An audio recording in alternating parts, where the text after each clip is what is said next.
Hussein, thank you very much for setting up the time today to do the podcast. I'm super excited to talk to you because I personally myself love learning from high performers. And, I think the story of entrepreneurs and investors in Canada is something that's not often spoken too much in detail, right? So I obviously was super interested in talking to you to get a better idea of that, like some really interesting insights. And I think like you can provide some really great intellectual context to current events that are going on. How'd you get started? Like, I feel like right now, a lot of people would love to be in your seat. Like as a young person, like how did your story start? Thank you. Thank you very much for that kind, I would say, introduction. So what I would say is I wouldn't want for a young person to be where I am. I think one of the things that we do, and I hope you're kind of generous enough to give me that take on success. It's easy to look at someone that is, let's say, achieved something that you look at, and I do that all the time, and you want what they have. And I would say to people, the way to have what other people have is to define your own interpretation and your own definition of success, to have your own definition of success. Don't follow what others are want. Only follow it if it aligns with what you want. Yeah. But we live in a society, there's enough pressure on young people to, let's say, study certain things, do a certain job, and meet certain definitions of success, whether it's how you look, how you dress, what you pursue. And I think we are far more diverse and far more interesting than the current representation of success. I Yeah. don't think that we have right now the best representation of what success is, because success right now seems like, if you look at all the stuff, you don't see, let's say, the people who are scientists that are, actively working to make our world better. You see people who are billionaires, and what they've done, sold more stuff. And there's nothing wrong with that, but that's one definition of success if you like it. But there are so many other definitions of success. Doctors that help save so many lives. There are people who are dedicating their lives right now to removing, I would say, uplifting people from poverty, things that we don't see, that are equally, if not better, presentation of success and joy as a human being. So I know that's not the answer that you wanted, and I'll go back to that. But I would say, for a young person, what got me to where I am is actually not following in the footsteps of others. And a better way of saying it is, I like what older artists used to do. What they would do is they would apprentice with other artists until their own style shows up. So they imitate others until theirs show up. So if you're not sure what your definition of success is and what kind of life you want to live, if you resonate with somebody else's life, follow in their footsteps, but only as I would say, a bridge until you discover what you truly want and what you truly value. Yeah. Yeah. That's really interesting. So basically you're speaking towards like find your own hero's journey. Hmm. So okay, that's really interesting because I totally agree with that, and I find it funny because like I'm a sales and marketing person through and through, right? And like the way I think about it is like ICP analysis. You got to know yourself. You know what I mean? You got to find your product market fit, know who you're selling to, but like more so on like an intrinsic like level, you really have to understand who you are, right? And I personally feel like the greatest challenge with that is that these days there's a lot of distractions because it's sort of like there's a miss out from again back to a marketing perspective. It's almost like the what is marketed as success, what is marketed as happiness is there's a bit of like a misalignment in Mm. terms of like what that means for each individual person, right? And for me, the only way I was able to find that out was like when I was in first year econ.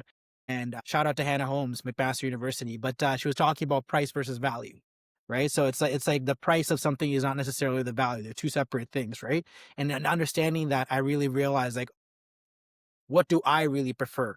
What is important to me?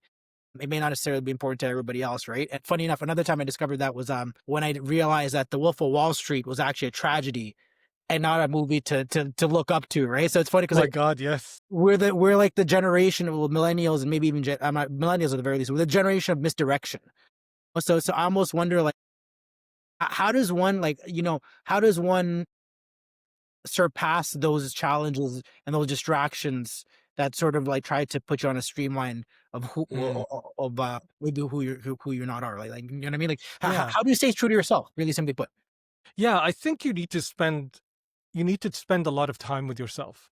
We live right now in a time where there's so much abundance is, and I mean like abundance of distractions, as you said, and an abundance of, you know, you can fill your day easily. You can fill like a million days with the amount of content and entertainment that we have. And what we lose in that is the time that we spend with ourselves, with our own thoughts, with our own, you know, discovering who we are Yeah. to ourselves. Yeah. And I think we don't spend enough time, and we kind of took that away because I see kids all the time busy with schoolwork, and then they graduate university, schoolwork, spending time with friends, which is important. I'm not doubting any of that. And then we have the algorithm got us hanging, you know, to TikTok, and nothing against that. I love it. I think what we need to do is put boundaries. And one of those boundaries is a space for ourselves where we sit. Where I was looking at that study, I think by Harvard, is that how boredom is very important. You need to be bored. You should not be entertained all the time. You need to sit and like have nothing to do so that your brain have rest. It's kind of like the same thing rest that you have for your muscles after exercise. If you're always moving and you're always exercising, your muscles fatigue. And the same thing happens to your brain. You cannot just have rest be just sleep. You need rest where you're able to think and explore your own thoughts and understand and know what they are. Yeah. And if you don't do that, you won't have your own thoughts, right? You will have always thoughts that are implanted in you that, okay, I guess this is what success, what society says success is, and what society accepts as the pinnacle of, let's say, what it means to be a successful person or a respected person. And what are your thoughts about that? What do you value? As you said, like, and that's something that may not be easy to answer as well. So It may be a journey.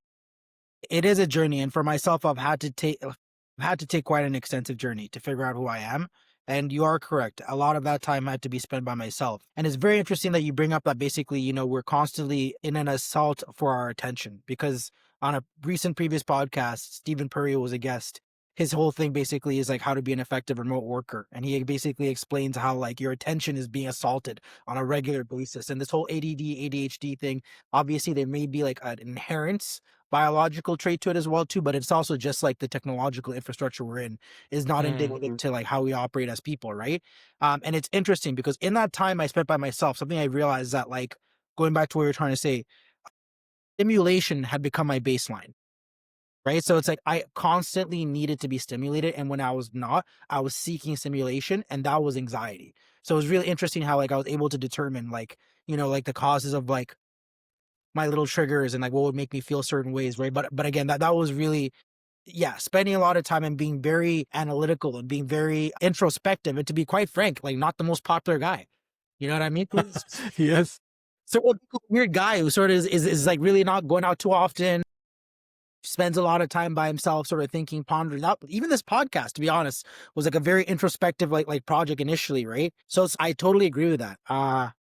Yeah, it's I love what you said there because I find for me the and everybody has their own ways, and I recommend sometimes when I wrote in the book like how do you take a rest, and you need to do that for yourself.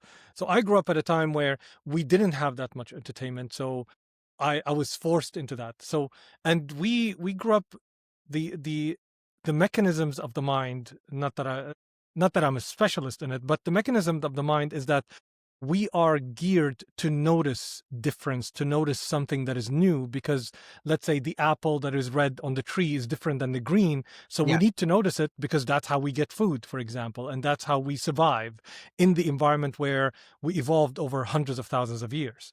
So we can't get used to within a few decades to the new, let's say, reality of everything is calling for our attention because we evolved at a time where not everything is calling for our attention. So that attention is very important. But now, as you said, we're always stimulated. So we need to have new thresholds of that. And we need to self-manage, which is not as easy because we're going against our intrinsic, evolutionary, let's say, build as a human being. So we're going against ourselves and our own evolution to manage. So that's why it's hard. We need to be compassionate with ourselves.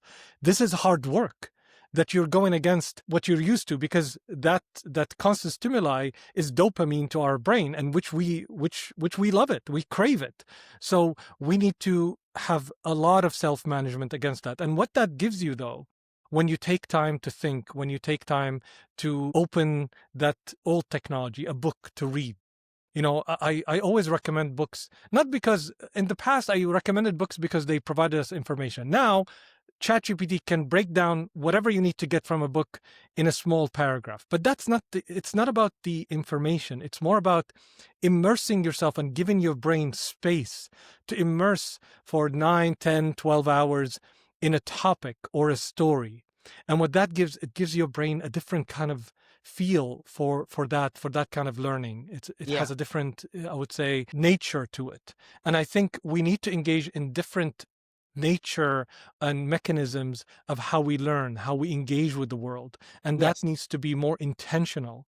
So a conversation like this, I find for me, especially after COVID, because before I didn't value how much, because I was having conversations all the time. I'm always with people. I'm always having conversations with people. Then COVID came around and I missed it so much, and I realized how much I get from the conversation. And it's not as simple as connecting with someone, because I connected with people. I've connected with thousands of people on LinkedIn, and you connect.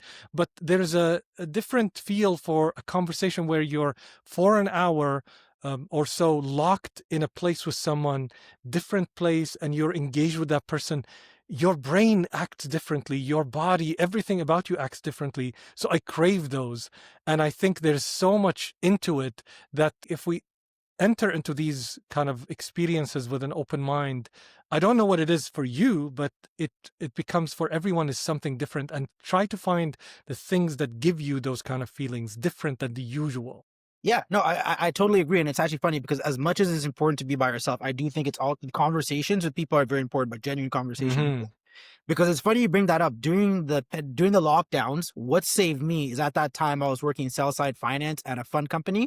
So essentially, I was just like talking to advisors, and it was at that time it was hilarious because advisors just like love talking, wasting time, right? Now they're all at home, So now it's like Yes. it's half-hour conversations with this like 40, 50, 60-year-old guy, right? But we're actually having an elaborative conversation about like, hey, what's happening right now? And those honestly saved my life, right? Just Mm. having those conversations because that human connection was like super important, right? And I want to go back to something because even like because I feel like there was a general the infrastructure for like all the technology that's in our life right now, like let's say Internet of Things, all of that stuff obviously existed prior to 2020, but I feel like the lockdowns really accelerated the implementation of it, right? Mm. Especially with like, let's say the younger generation being forced to like do remote schooling and remote work being a thing. One thing I found though, right, is that like being very reliant on like my phone and my laptop and all of these like apps and whatnot is that the way they sort of one way that I was able to sort of like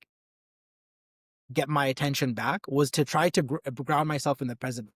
Because I find like the biggest thing about a lot of these apps or the strategy that they're doing, and I understand it too as a marketing guy, is to take you away from where you are currently and sort of like from a CBT perspective, influence like an emotion that gets you to a thought process and then like a behavior or something like that, right? Mm. And I found that if I just literally for a second felt what my clothes felt like on my body, like looked around, counted like hey, how many lights are there, and like just really took in my present scene, I was able for a second to just like return and be like, okay, I'm out of the matrix and I can sort of really figure out like what I'm thinking and how I feel about things rather than being influenced by my phone. But I'd be interested for you. Do you have any strategies that like you do to sort of like keep yourself grounded and like get your focus back at all? Yeah, for me, it is first, I give myself permission to go into it. So if I'm, let's say, browsing YouTube or YouTube shorts in particular, I give myself a time. So instead of like feeling guilty about it, what I just like, oh, I like this, so I'm going to do it for this time. So I give myself permission to go into it more, and but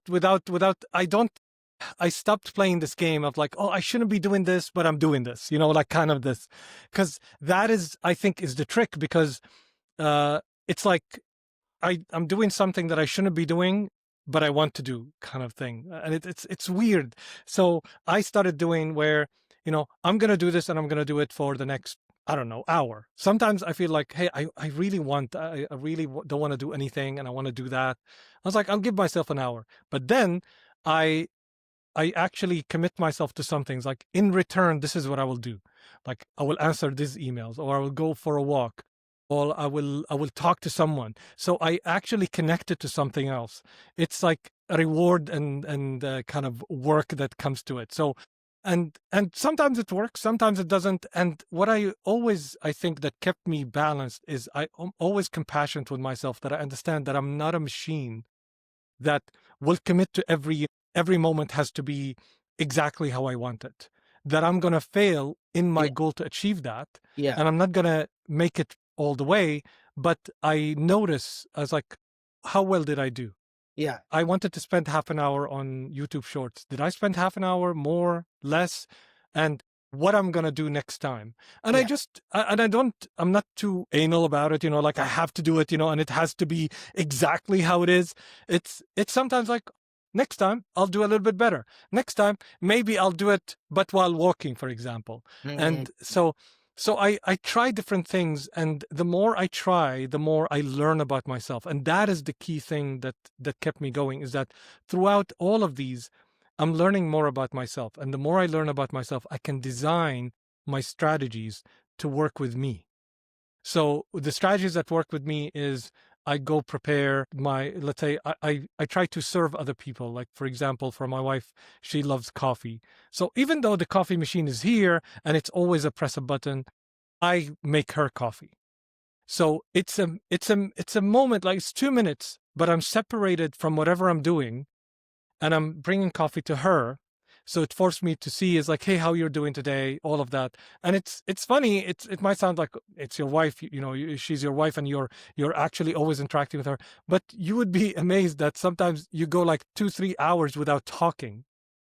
So it became like a thing where she says, hey, I want my coffee. And I would run and do coffee, and it will stop what I'm doing. So it's yeah, an interruption. It became like something like, I love this because it's interruption. yeah, Sometimes I use software. There are software tools that will block your screen and say, it's time to take 1 minute. And yeah. I use it to do some sport, or I use it to go around. And my cats always are great interrupters.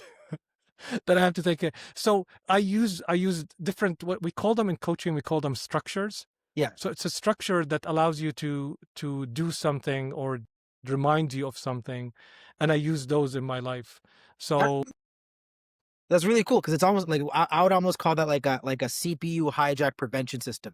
Because I find the phone, like, that, what it's really good at is hijacking your CPU, mm, right? Like, all these notifications make you do something you normally would not, right? So having a system that changes your interactions and therefore your relationship with these platforms can actually, like, be very safe. That's super interesting. And again, like, I feel like these, I almost wonder, like why you almost wonder, like, why these things are not more common sense. You know what I mean? Like, time block, like, hey, which is why I appreciate conversations like this, right? But yeah, I like time block the time you're gonna use your phone. It's okay to use a phone. It's okay to go on Instagram, but just, like, limit it, and then sort of set an incentive system of, like, what you're gonna do on the opposite of it as well too, right? yeah. Can I answer that? Yeah, So it is not common sense, because we don't start, in my opinion, we don't start with the objective that we want. So we assume that I need to be more productive.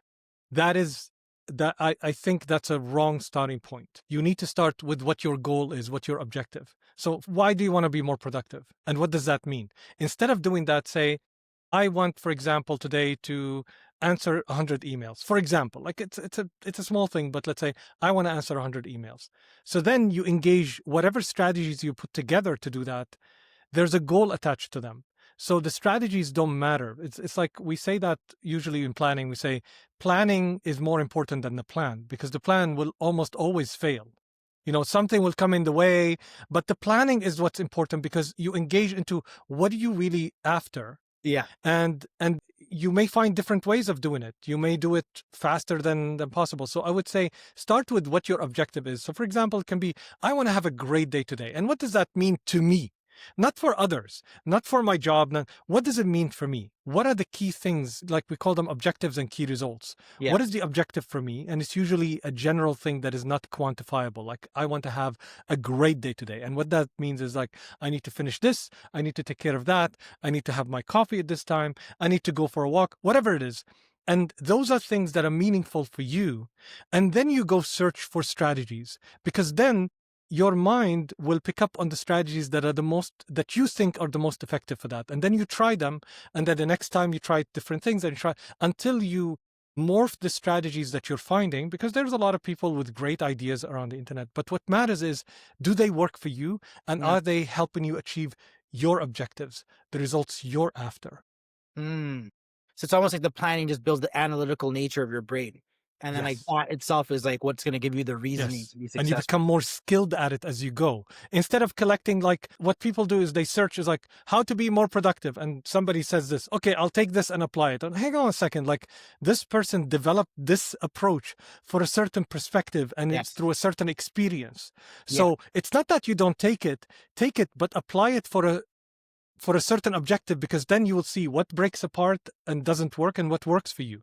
Almost nothing's going to work as is for you.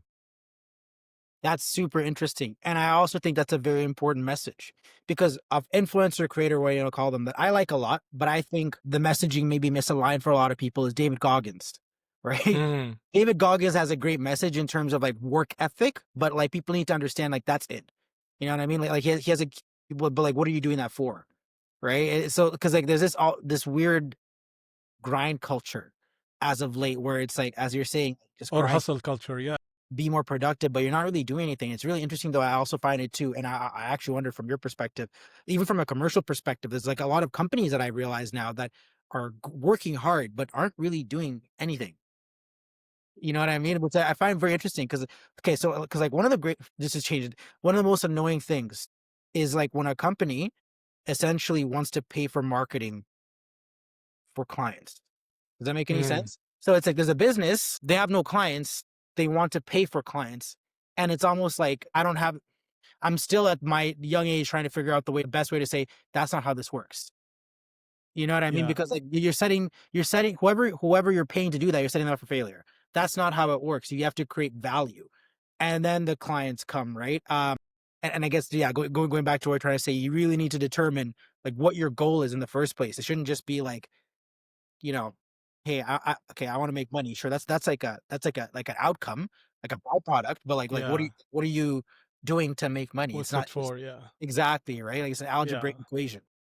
Well, Stephen, one of the books I've loved the most is The 7 Habits of Highly Effective People, Stephen Covey. And one of the things he said is start with the end in mind. And as you said, the end, like you want to make money, but why? Why do you want to make money? Mm. So let's say it's kind of that old story, the investment banker who ended up at a beach in Mexico. I don't know if you know that story. No, And no, there's a fisherman. yeah, So there's a fisherman there. yeah, He looked at and he goes to, it's like, oh, these are great fish. Where do you find them? What do you do? It's like, oh, every day I go, buy like get some fish. It's like, do you know that you can buy more boats and you can grab more fish? And the fisherman asks him, so what do I do? It's like, oh, you can sell more and you can grow a company. It's like, what do I do? It's like, you can list the company on the NASDAQ or whatever, and then you can make a lot of money. And say, what do I do? And then you can retire and come to the beach. I was like, I'm already here. Like it's, you know yeah, what I mean? So a lot of times, and it's nothing against, like, I love work. I work all the time, yeah, but that's what I chose for myself. So the idea is you need to be clear on why you're doing something. yeah. And if you don't know why, you can choose that why until you choose something different. So you can choose, like, I choose to make money and I choose to make this much money. But just don't leave things for the, I would say, the motion of life, because life will take you with it. The current of life will take you with it, and it will throw you wherever, but try to make sure everything that you're doing, or as much as possible, are a result of your choices. Sorry, go on.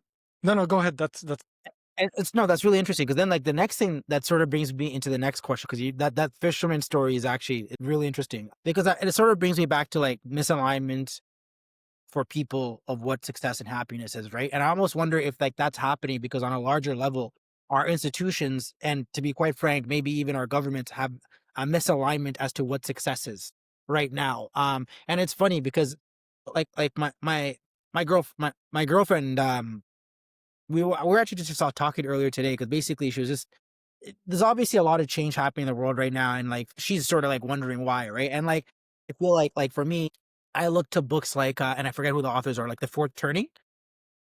Have you Mm. you know No, the I book? haven't. I Yeah. haven't read So it. the Fourth Turn. I actually have to figure out exactly who the That's author. interesting. I like to take names of books so, so I can read. I'm always collecting names of books. The So the Fourth Turning. yeah, it's by Fourth Turning. We're both, yeah, Neil Howe Yeah, and William. Okay, exactly, interesting. right? And basically what it talks about is that like not when I say economic cycles, I like I'm not trying to say like a recession or anything like that, but they basically say like economic systems last for 80-year periods. Hmm. Right? So they're saying that essentially, like, and I forget that this book was made like in the 80s, right? But they're saying that like this economic cycle essentially is the post World War II economic cycle that started in 1945. It should be ending in 2025, and then like a new system will be beginning. Interesting. Very interesting. And so like right now, I feel like for millennials and Gen Zs, a lot of the question is like, for lack of a better term, I mean, there's some people that have like a no, that's not true. I think across the board, the question for millennials and Gen Z and Gen Alpha is what the fuck's happening and like what the fuck am I gonna do? You know what I mean? Because like it makes no Yes. sense. Yeah. The millennials like myself, I grew up in Kenya. When I grew up in Kenya, our TV had two channels. I didn't have access to the internet until we came to Canada, Yes. and I didn't grow up with a phone. You know what I mean? Things have changed dramatically, right? And I feel like, and this is what it's interesting because like I from that book, I am starting to realize some of the perils that they're saying because the way we operate is thoroughly different than how the last 80 years were, right? And if I could, 100%. if I'm jumping around and going on tangents for about like even sales, right? Like sales right now is really changing because a lot of people are saying it's cold calling dead. And there's like a huge party that says like, no, it's not dead. And I'm like, yes, it is. Because millennials and Gen Zs are now the largest working cohort, right? Yeah. You tell me a millennial that Gonna answers a answer their phone. exactly, it doesn't happen, right?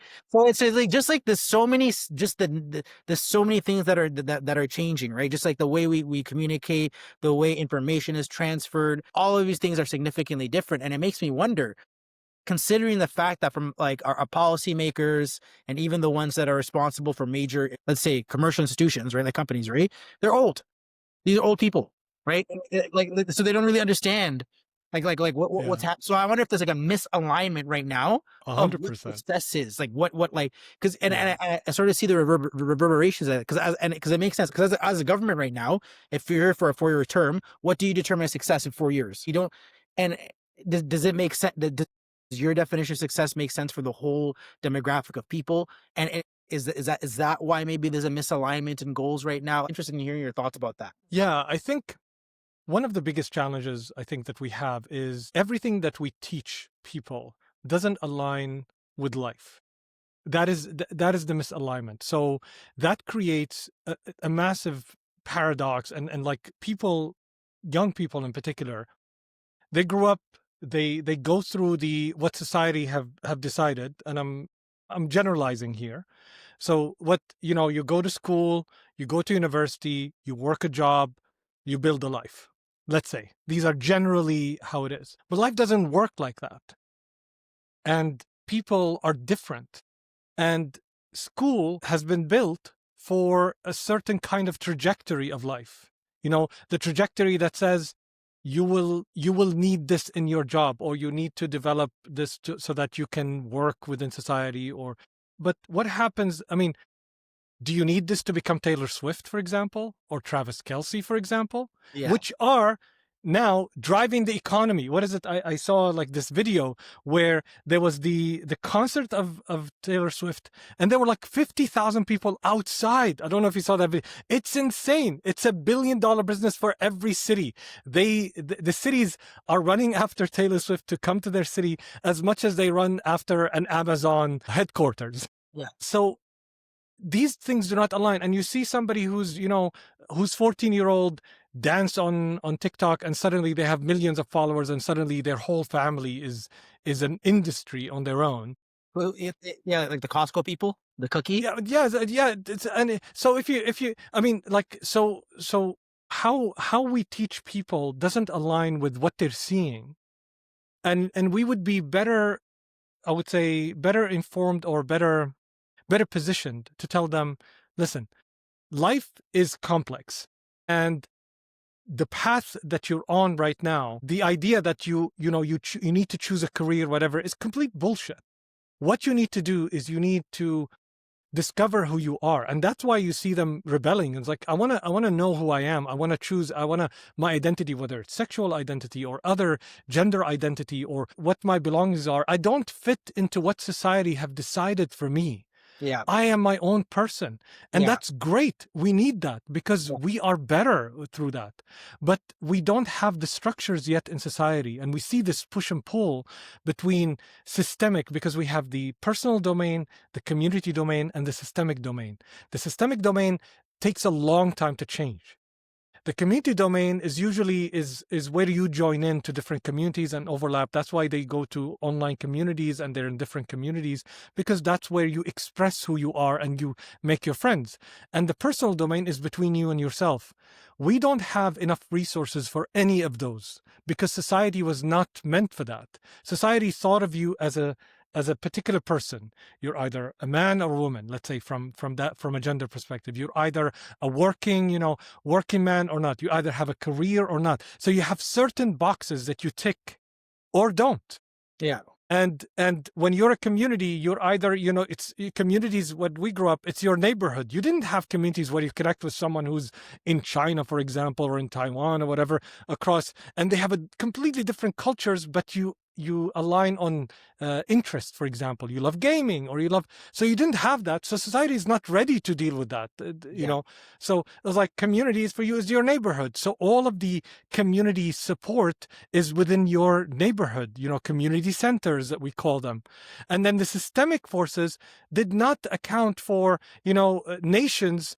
They think, oh, it's borders. But now, I grew up loving all of American culture. I didn't align with Syrian culture. I loved Syria, don't get me wrong, I loved my parents, but everything that I thought of, I knew more about New York than I knew about Damascus. yeah, yeah. So the what we have in place doesn't align with who we are as a species and how we grow and how we evolve.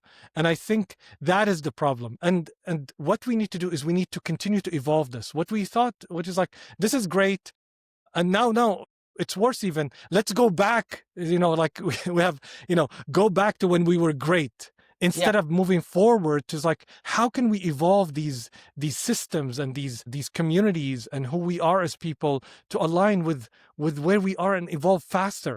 And we're not doing that. So that's the problem. The problem is not whether these systems are wrong or bad or good or something. The problem is we are evolving as human beings way faster than our systems and our communities and even the things that support us are. And the people who are older are trying to hang on to whatever they know that worked in their lifetime, Yep. and they're not open. And that's why we see that dichotomy with the or the distance and the gap between us and the new generation, because the new generation wants things that support where they are in their life. And I think the best thing that we can do as, let's say, older people is to engage and see we're supposed to be the nurturing to allow them to do this. But what we're doing is, or what generally these systems are doing, are trying to curb that change and curb that progress so that they can align with the existing systems. And they simply don't. That's a reality. Yeah. Yeah. That's actually really funny. I think you'd really enjoy the fourth turning because it actually really speaks towards this, right? It's almost like there's a lack of data right now, right? So it's like for the younger generations, the incentive and consequence system has been broken. So the social contract no longer pertains to them because there's no rationale as to why. And for the previous generation, all they know is what they know. I did these things that got me here. And to be quite, Yes. and I see the decoupling between like the boomers right now and like everybody else is crazy, right? Not just from like a wealth income difference, but just like from an information, like yeah, from information and data perspective, right? Like that one is huge, actually, I find, because I find like a lot of boomers right now are very confused because everything that's happening right now, I find a lot of it's not very relevant to them, right? So, like, for example, Yeah. like the other day, I don't want to get too much about it, but just like even like the whole cultural war stuff, that whole assassination happened the other day. And then my mom's reaching out to me because like right now she's in Kenya and she's like, what's happening? Like, why is everybody losing their mind? Is like, what's this insanity? And I'm like, no, this guy got assassinated. This is the deal. She's like, I have no idea what any of this is at all. Like, I can't understand this. I'm just gonna turn it away, right? Yeah. And it's interesting because I like that actually does have ramifications. Because in Hmm. democratic countries, they're like just like the needs analysis is so different from different demographies, right? So and going back to what you're trying to say, I think that's where we're seeing a lot of this conflict right now. Mm. Yeah. I think also the new generation needs to be compassionate that these people did not understand communities and connections beyond, let's say, my neighbor, Yeah, you know, and the yeah, people I have a drink with at the bar.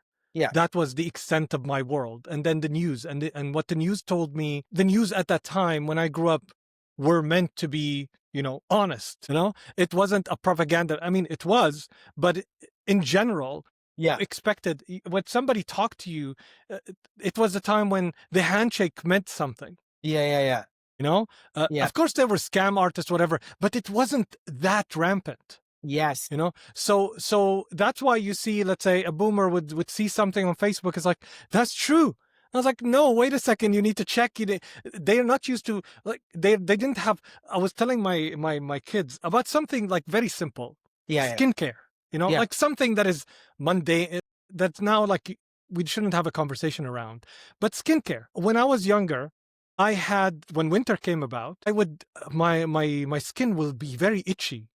Eczema. I Now, get see. Yeah, yeah, but I thought that this meant like it's because it's dirty. So I would go and shower, which I exacerbate the problem because I didn't have internet to search. I didn't have resources that I could open. This was in the 80s. yeah, So until I went for a doctor after 2 months, until the doctor told me, I was like, oh, this is from dry skin. And in winter, you get dry skin. This is now an information that is laughably everybody knows, right? And it took me 2 months to get that information from a doctor. Now we have the head of the health ministry or the health authority in the US coming on screen and telling you don't take Tylenol because one research study like and what do you do with that? And like and everybody has an opinion right now. So it's hard to navigate, and that's the landscape. So we were used to a different landscape than the landscape you're growing up into. And it's hard that for someone that didn't grow up with as many information to deal with that information. So I think all of us, the first thing that we need to do to be empathetic and compassionate with each other, to understand that doesn't mean we approve, just to be clear. If yeah, someone's wrong, they're wrong. If someone is dumb, they're dumb. I mean, like I'm not someone to sugarcoat it, but yeah, yeah. however, just to get the understanding of why it's happening. And then we can start to talk about how do we deal with that. But I think that gap is becoming more pronounced as we Mm, deal with it, especially that if you have a government that's governing over people and it doesn't represent everybody, which I mean like age groups, diversification of coming from different cultures, and I mean like around the world, we're going yeah, to have a problem, right? We don't have young leaders everywhere in the world. We need more young leaders. We need more young people in government. We need young people to vote and to engage and to step into their leadership in their personal life, in their communities, and in the systems, or else nothing's going to change. You can't expect older people who, when they were in Congress, and I'm kind of hampering on Congress because it's the most visible, but it's happening everywhere. That if you remember that session when Mark Zuckerberg showed up and people didn't know what Facebook is or what it does, or I mean, they still don't know what TikTok is. yeah. And you can't have those people making decisions about Exactly. things that impact millions, hundreds of millions of people when they don't have no clue what they're talking about. That's a problem. So okay, so I totally agree with you, and I'm asking you this question very inquisitively because I see you from a hierarchical perspective, knowing more than I do, right? So this is my question to you. So because I feel like the integration of young people into politics or in any leadership position is actually a very difficult proposition because there's some difficult conversations and decisions that needs to be made. And the unfortunate part right now is that I feel like the prior generation or the prior establishment is trying to find people in the new generation that essentially are able to like that are the same. You know what I mean? Like that are able to Mm, like hold the mantle. That's not the case, right?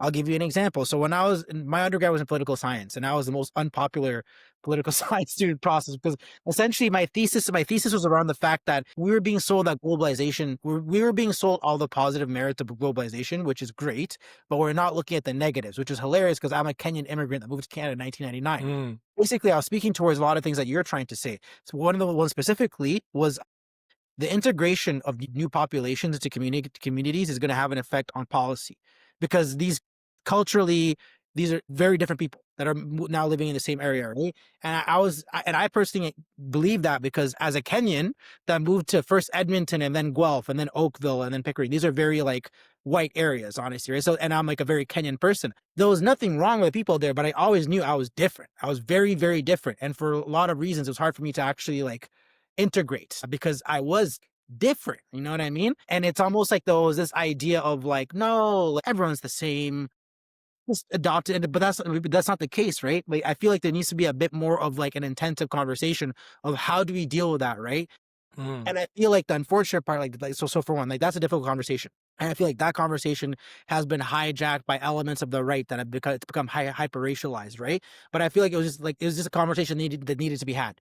Hey, if we're going to start immigrating a lot of people to the country, we should figure out like and how do we make these communities cohesive, because you're going to change the nature of these communities, right? And what's the implication of that going to be? And I'm not saying from a negative or a positive perspective, but like you should look at the externalities. You should Mm, do like a use case analysis and understand like what's going to happen in this, right? And then on top of that basically was the economics of it, right? Because so essentially like my thesis here was that we essentially find we did not fix the actual macroeconomic issue in '07 to '09. We essentially kicked the can down the road. And now the problem is we're going to have a more, as we can at the time, because everyone is doing QE. Obviously, things have yeah. changed, right? But it's like we're going to get to a point where we're doing QE. We can't, and the major economies can no longer reduce interest rates because that's going to have too much of like a confusing effect on the global economy. And what do we do at that point? Because at that point, now you're going to have these populations that are here. The economy is not going to be good. You're not going to be able to have cohesive policy, and you're going to be shit out of luck, for lack of a better term. And I feel like that's where we're at right now. And Yeah. because there was not an actual like mature conversation prior, it was just like, let's be happy. This is gonna be great. That's why we're at right now, right? So I feel like Yeah. to get young people into policy, you need to have people that are very diverse in their perspective, and you need to be open to that. And I find that's the one problem with millennials and Gen Z is that we're not open to like we're not diverse. We're really not. I mean, like we like to believe we're diverse in terms of like gender, race, sexuality, but not in thought process, right? Mm, That's the one thing I can say for a fact. Millennials and Gen Zs do not like communicating with people that of different schools of thought. And I think that's extremely problematic on a go forward basis because conflict resolution, it has been one of my most important skill sets to learn in life. Conflicts do come up and you need to figure out how to like get around them. You can't just avoid conflict, right? It's going to come, right? So like I'd be interested in hearing like your perspective on that because like I actually have like a lot of concerns on a go forward basis about like yeah. That's a great, I would say, point. So I'll tell you a small story, and I'll tell you how I see it and how I think we can solve all the problems in the world. yeah. Just in what in like in 5 minutes, okay? Not to make it very challenging. So The elevator pitch for in city. Syria, a lot of people don't know, but Syria actually, growing up in Syria, a lot of people think like, oh, these are Arabs, Muslims, whatever. But Syria actually is the birthplace of the first church in the world. So while Jesus was in Palestine, Syria is the birthplace of Christianity because the church is where Paul actually walked the straight path. In Damascus itself, the oldest capital in the world, we have a huge Christian community, and Syria is 15% Christian. Mm. Now, Syria, what people don't know is that Syria is the melting pot, is kind of like the America of the Middle East, because we had Iraqis, we had Armenians, we have Romans, we have people from everywhere. We have, to the point that the last names are usually mostly uh, named by countries. Like we'll have the Egyptian, the Iraqi, we'd have those as last names because that's where they came from. And people are not meant to integrate in the Mm, sense that integration, like they're not forced to do that. You will have neighborhoods where are, the Christian neighborhood, the Jewish neighborhood, the Iraqi neighborhood, the Palestinian neighborhood. And it's seen as like, oh, I'm going there because I want to engage with that culture. I want to experience what that's like. For example, in Christmas, people go to the Christian neighborhood because they want to experience Christmas there. So what I'm trying to say, and we had one of my favorite friend of the family, he was Iraqi, and my parents I found him very, very entertaining, and he always came with a Mars bar to home, so I loved him. And my parents find him always annoying because he always comes and eats all the cucumbers for some reason. So the key thing here is that we are always going to find people that are different. We have a saying in Syrian that says, me and my cousin against a stranger, and me and my brother against my cousin. We always find those in groups that we belong to. So that's always going to be a human thing.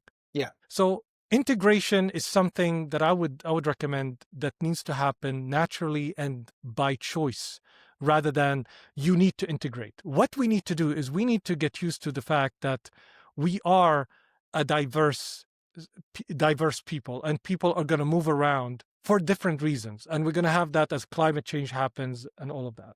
So what is the solution? The solution is looking at us in different domains, I like to simplify things. We have 3 domains that are always acting: the personal, the community, and the systemic domain. And we have 2 things that are more important than race, than culture. It's power and money. If you can simplify all of the issues in the world based on power and money. People with power and money will use their power and money to get more power and money. And that's always, and you can see it actually in everything, even in statistics. If you look at, let's say, if you want to understand why America's doing what America's doing, look at power and money. As the saying go, follow the money. Mm, So, and if you look at, let's say, the problem with, let's say, not to simplify problems, but I like to simplify because the world is very complex already. And of course, every situation has its own complex set of things. But if you simplify, it's easier to explain to people. And someone who used to teach people and still do, I love to simplify things because people get it, and then it's an entry point. So it's like the door that enters. Yeah, the house has many different things, but there's one door, simple. You go and open and you're in the house. And the house has many different things. So if you think of, let's say, the Me Too movement was about power and money. It's as simple as that. People that have more power over others and abuse their power. And of course, they if you see it like that, it's like, okay, now I understand it. It wasn't about like, you can actually, like, actor, someone, they wanted to get a job. Like, you can, of course, look at all of these things, but you can understand it like that. If you look at, let's say, what's happening in American politics right now, is people with power and money. Why did Trump sit in the same Oval Office next to Bill Gates, who his base hates and thinks he's the most evil person in the world? yeah. Power and money. Yeah. Because the guy has power and money, and power and money comes together. It's as simple as that. And of course, you can look at the details of that, but that's how you can understand it. So if you look at those domains, that's then when we invite the young people. We're not asking you to engage in politics.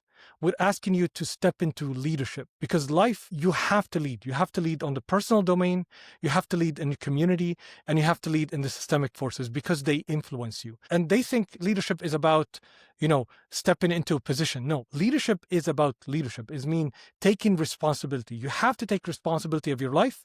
You have to take responsibility for your community along with others. Leadership doesn't disqualify others. You co-lead with others. And you have to take leadership of the systems that govern your life. Because if you don't, then they're going to govern your life anyway. So it's not a matter of you need to engage in politics. You need to step into a position, you need to step into the leadership of your life, of your community, of the world you're living in, period. Or else you're going to be under the the influence of the power of money of other people who will fill in the vacuum that you left. So let me ask you this question: do you think like a lot of the conflict with the younger people is that they feel that they lack agency over the elements that govern their life? Does that make any sense? No, I think the challenge is everything in young people's world has been chosen for them. You grow up and your parents make the choices, which is natural when you're a young age, but then school make the choices for you. You don't have all the choices in your school. You can't choose art, you can't choose music. Like these are things that are not available for you, which are all the human. It's like Picasso said, all kids are creative. We just educate the creativity out of them. Mm, School doesn't teach you how to make choices, doesn't teach you how to listen, doesn't teach you how to resolve conflicts. They just leave that to you, and yeah, your parents not going to teach you. Nobody in your life is skilled at life. Life is unpredictable. There's always conflict. People are never going to listen to you. So do you get trained in that? Math is not going to help you. Math is very important, but also solving conflicts, knowing how to have a conversation. I mean, we have a generation that doesn't know how to do the simplest thing. Have a fucking conversation with someone.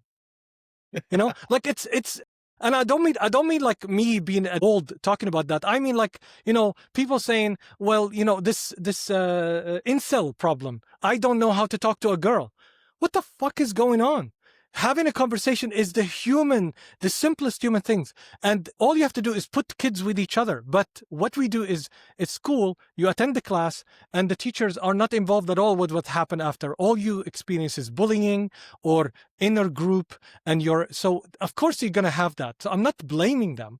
I'm not saying, well, you should have that. All I'm saying is the systems in place didn't do that. And why didn't they do that? Because they were developed at a time where you lived in neighborhoods and you were on the street, and that's how you develop conversation. You were growing up around people. You had your family members, your extended family members, where did you play? You played on the street. But then those systems persisted at a time when you don't play on the street. yeah. Your parents, what they do, instead of sending you to play with someone and problems, here's a phone. Watch YouTube videos. Nothing wrong with that, by the way, but nothing around it. I mean, yeah, we can say there's a lot wrong with that, but I'm I think saying there's a lot. that Yeah, we didn't evolve in such a way to compensate for this. So yeah, we grew up around the time where I mean, even having to be bullied around but I had to play on the street to play basketball, and I had to interact with people. I had to interact with people in my neighborhood, in my building, so I can talk to people. But now you don't do that. You interact with text, chat, whatever. And kids, the simplest human thing, you're not being trained on it. It's not that they are lacking anything, it's they're lacking training. You're not being trained on how to make choices in life. So that the only choice that matters is what your career choice, and it's dealt as like, how can I fucking make a choice for 20 years? Of something. I'm told that I'm going to make a choice of life, of career for 20 years. And I didn't choose anything in my life. I didn't even choose, what to study so how can I make choices if I haven't been making choices throughout my life? So the problem is everything that we have today worked in the 80s, in the 70s, but it doesn't work today. So we have to evolve that. And we can't evolve that by people who didn't experience that. Right? So we need that partnership between young people and people like us who are committed to a better world, and so that we can step into the leadership of this world and change it so that it actually serves us. The systems right now that are there don't serve us, not because they're bad, but I mean, there's a lot of bad in it, but we can just look at it that they evolved in the 70s, 80s, whatever, at a different time, and the challenges were completely different. So do you think like almost to some level, like to be an adequate leader and like as a young person right now, it requires like a level of like disassociation from all like the chaos and distractions and like, you know what I mean? Like the whole messaging that you don't have agency. Cause I feel like that's the one messaging right now that's maybe you can hear a lot of people say that like there's a weird undertone, and maybe this is my fault because I'm being marketing and sales. A weird undertone of like, you don't have agency. You don't have control. You don't have power. You need this to get agency. You need this thing. Or No, you need I disagree. Actually, no, I think you have so much more power than you think. You just have to understand where that power works. So you don't have power against, let's say, the US Congress Mm, or the European Union. You don't have yeah, power there. That's a system. It requires collective actions from multiple communities to have power there. In a community, you have power if you have, 2, 3 friends in a community, let's say, of 10 people or 50 people, let's say. yeah, So the coalition building is simpler there. And in your personal life, you have the ultimate power. I don't mean like you have ultimate power over the elements, but you have power over your own choices to a certain extent. So you can make your choices. So you need to understand how power works and in which domain. So in personal thing, you need to always make choices, and you need to make choices based on what you want, and to experience failure and not be afraid of it. You're going to fail all the time, and understand that that's part of life. But then when you work with communities, you need to learn how to build coalitions. You need to learn how to push the community towards something that adds value in the community. And you can do that by adding value, by helping others, by offering yourself, by extending yourself. And then on a systemic level, you need to gather communities and make that difference. And that is what happens. And sometimes it requires an active leadership like Greta Thunberg, showing up in front of the parliament and raising a sign and saying, I'm going to stand for this. And look how long it took. It didn't happen right away. So it takes time. Smaller the group, the longer time it takes. So you need to understand those forces and how they interact with each other. And you need to understand that you may do something that may not have an impact today, tomorrow, but it may have impact on the longer run. But at least you made that choice based on what works for you, but never disengage. Disengagement is the worst thing that you can do. The world can be all against you, but never disengage. Engage. Because that's where the learning happens. The learning happens when you step up and say, I don't agree. I disapprove of this world, of the way it is, and I'm going to do my best to change it. I'm going to do my best to add value. I'm going to step into leadership in the personal domain, the community domain, systemic domain, to make things different. yeah. So that is what happens, because the other way around is people going the other route, where that, I don't know, there's a lot of things about this assassin, but that's the other route, is people failing or thinking that I can't change anything, so I better, destroy or kill, and that's the other route, because people who fail to engage or fail to change really quickly, and we can't allow that. We need to change the world. We need to step into our leadership, and we need to work with others who are willing to work with us. That makes a lot of sense actually, and I agree with you. It's about because it's actually really funny. Like for me, like one of my heroes growing up was Ray Lewis, right? So Mm, like he was a very so a football player, linebacker for the Ravens, like unreal guy, right? But the most important part about him was his personality, his character. He was very, and I didn't really realize about the time, but he was very like his thing that stuck with me the most was like leave your mark. Like, what are you doing? Like do you just exist, or like what do you his thing was like, I want to live long after like my rings are tarnished. Like after the football career is done, like, are you gonna remember me for me or like right? So yeah. that always stood out to me, right? And I feel like that's why I started the podcast, right? And I do really appreciate I think that's one of the reasons like why I do appreciate someone like yourself and anybody that's really willing to take this unique individual path to discovering who they are and like what they sort of determine as success, right? Just circle back to what I was trying to say before. Because like I do think that's a generalized issue. And although I feel like I took a lot of risks and maybe they didn't all work out per se, right? Like it's funny now that I have a lot of conversations with people who mention who maybe at the time were like laughing, not laughing, but like maybe were criticizing my decision making skills are now asking like maybe they should have been doing the same thing as well too, right? Mm, yeah. Yeah. So yeah. Well, I'm glad you mentioned a book, and you mentioned someone that you follow. I highly recommend the movie Coach Carter. Have you I seen love that that. movie? Yeah. Yeah. And it's a great example of against all odds. I mean, here's a guy who, not just him, but there's a lot of messages there, and I don't want to ruin the movie, but the key thing is that he chose to stay at that neighborhood, and he chose to stand for what he believes for the kids.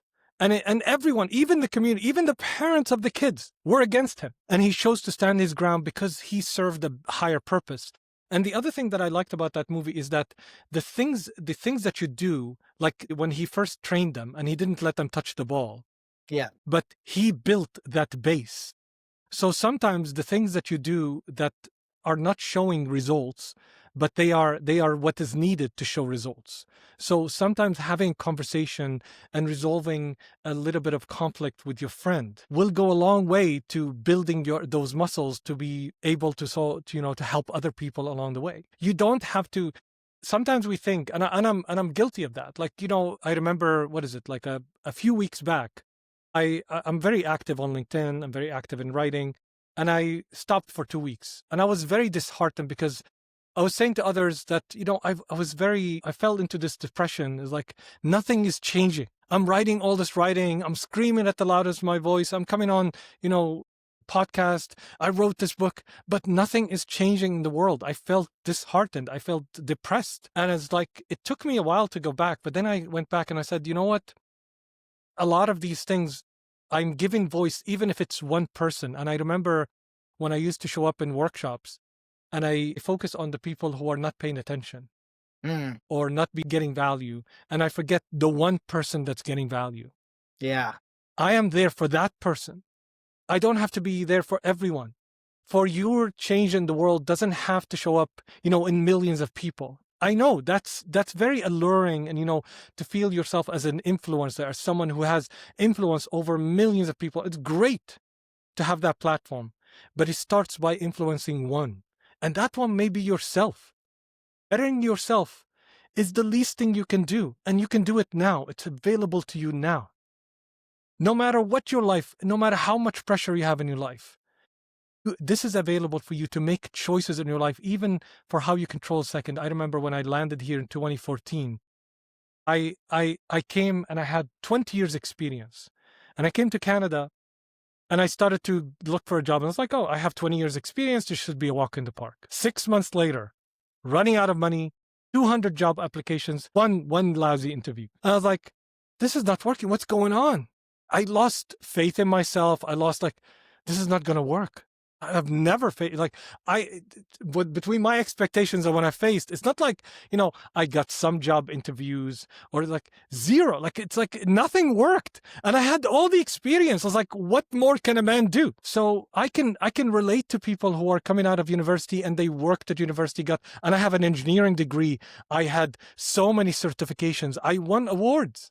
And I ran 5 advertising agencies. So I should be people should be clamoring to work with me. I was like, okay, I can be in that position and I can change. And I started and I said, what do I really want? What is it that I'm after? If I had all the time and money in the world, I would become a best-selling author. But I don't have all the money and time in the world. What do I really have? I said, so every day I went on the bus, and I love public transport, but at the time I didn't, because I'm used to the car in Dubai. I went on the bus and I have 20 minutes going down to downtown from West Vancouver, 25 minutes, and 25 minutes back. And I said, I have these time going back and I'm not doing anything with them. So on the way down, I started writing. I said, I have this 25 minutes, I'll write. I started writing articles, and LinkedIn was just allowing articles online, 2014. So I started posting those articles. And on the way back, I would search whoever is an entrepreneur or an investor or a CEO in Vancouver. At the time, LinkedIn didn't put a cap on how many people you can add. So I would search and I will add, without even searching. I was like, I'll add as many people. The way my mindset worked is if I showed up in an event, I don't have control over the event. So instead of being too particular about who I'm searching for, I'll just add whoever. And within 3 months, this is what happened. I had 6,000 new people on my LinkedIn, and I had 100 coffee, because I would reach out to someone, and the moment they approve, I say, listen, I'm new to Vancouver. I want to meet people that I can learn from, and I can have a great conversation with. That's it. That's all I said. And they said, some people respond as oh, welcome to Vancouver. Let's have a coffee. So I had 100 coffees, and I received 5 job offers. Without even asking for a job. So what changed my trajectory is me taking action on what I could take action over. Because I didn't have control of people offering a job. I didn't have control of the market needs. I didn't have any control over these. Yeah. But I had control over the things I had control over, and I took action on that. I made my choices, and I worked with what I have, and that changed my trajectory. So I think sometimes we make a mistake between what we want and what we have control over and where we have choices. And we think, well, I don't have a choice over how the world responds, or I don't have a choice over, changing the policy or whatever. But there are things you have control over. There are things where you have choice. Make those choices until you get to a point where you make a choice on that. And within like few years, I found myself like, in meetings where there are mayors and ministers, like, how did I get here? You know, Yeah, so you don't have a trajectory or a path to the where you want to go.